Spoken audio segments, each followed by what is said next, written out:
Many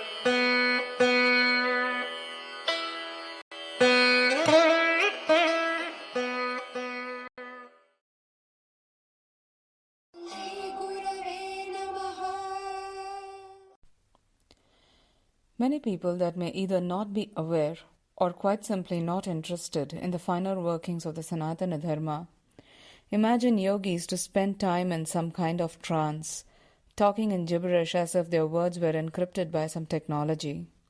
Isn't that how movies depict our teachers?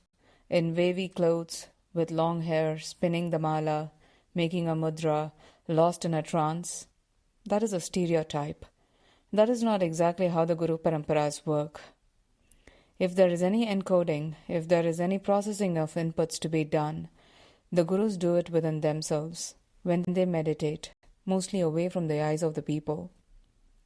When they speak to guide us, the content is mostly very logical, well thought out, streamlined, and most importantly, they remove any seeds that we may not know how to break and give us the sap of a healthy drink to learn and grow.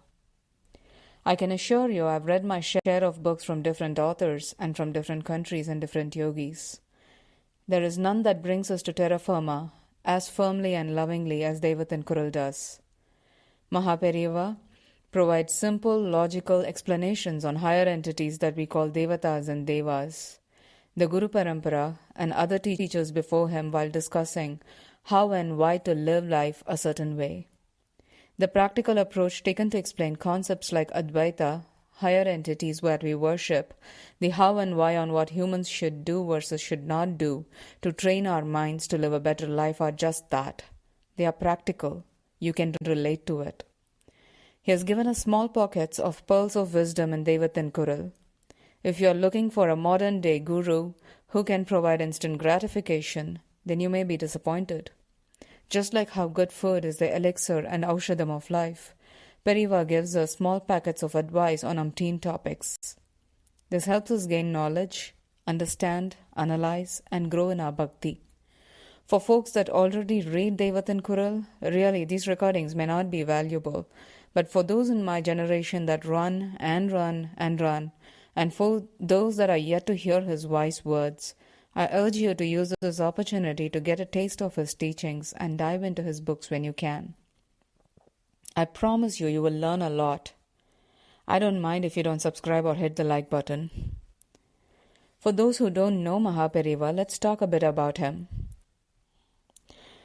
Frankly, considering the millions of things he has done, no video, no description can do justice, but it is always good to start. Sri Chandrashekara Saraswati Swamigal, also called Mahaperiyava, is the 68th Paramacharya of the Kanchi Kamakoti Peetham. To those who are not familiar, Peetham is basically like an ashram. The Kamakoti Matam was established by the great teacher Adi Shankaracharya around 2500 years ago. The 68th Pontiff, Sri Mahaperiyava as he is called affectionately by his devotees, has a distinct story on how he ascended the seat of Jagadguru at the Kamakoti Peetham. It is known that the Peethadipati is identified and nominated by the previous head of the Peetham. These ashrams are not set up to function like businesses or like yoga ashrams, where in the former case, generations of the same family take care of the business or people sit in different poses in a yoga ashram. Rather, these heads are considered to be yogis or siddhas who take human form to guide mankind. Mahaperiyava was born as Swaminathan in Ichankudi to Srimati Mahalakshmi and Sri Subramanya Sastri. Weird are the ways of the universe. If Mahaperiyava had taken his sannyasa diksha directly from the 66th Peethadipati, that would have been what we would call the normal course of action. But when we have a Karana Purusha, beings that are born for a specific reason, it is never straightforward. It may seem so, but it most likely never is. Think of Sri Krishna, born in a jail, brought up in the banks of Yamuna, and then he reaches Dwaraka to lead Mahabharata. Our Mahaperiyava was born in Ichankudi in a normal family, started education in a convent school, but ascended the Peetham at the tender age of 13.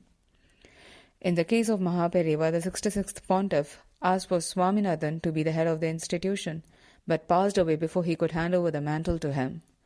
But between his passing away and Swaminathan becoming the head of the institution, his maternal uncle's son was anointed as the pontiff. The 67th Peethadipati passed away just after a week. When Swaminathan came to the Peetham, he was anointed as the 68th Peethadipati of the Kamakoti Peetham. Practically and humanly, if you look at the situation, he had no strong hand to guide him immediately.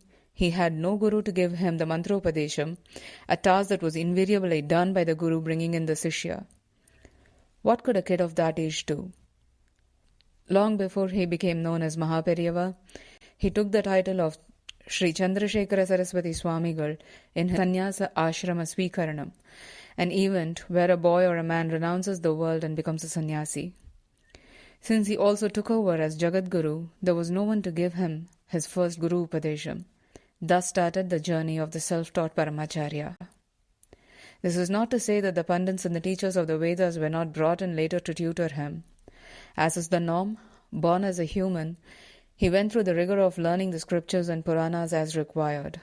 Nevertheless, there are credible sources that confirm the extent of tutoring he required, which was not a lot. They could see the seeds of greatness even as they imparted what knowledge they had. During this time and after, he continued performing the Chandramaulishwara Puja. Even as the seeds of the Angola find their way back to the tree, many Karyakartas like Sri Balu Mama, Sri Kantan Mama, Sri Tyagutata and others, all born in different parts of the country, joined the Peetham in due course of time. And just as iron filings get drawn to a magnet, his devotees started flocking him. Paramacharya was very specific about aharam, alankaram and acharam. In multiple accounts provided by many people from those days, we hear how he observed Achara Nishtai with a keen sense of purpose. As he travelled across the country, he visited umpteen villages, identified energy centres created by Adi Shankaracharya, like the Mangadi temple in Tamil Nadu, revived bhakti through his speeches, and instilled in people a sense of purpose towards the Sanatana Dharma. Mahaperiyava himself is revered as the embodiment of Lord Shiva and Guru Adi Shankaracharya. He was a Trikala Jnani. He is a Trikala Jnani, someone who can see the past, present and the future. There are innumerable experiences recorded by the Bhaktas on this front. The recordings of Sri Shivaraman and Sri Bharat are poetry in prose. Poetry because of the experiences, and prose because of how it was delivered by the devotees. I hope you enjoy the recordings in this channel. Thank you.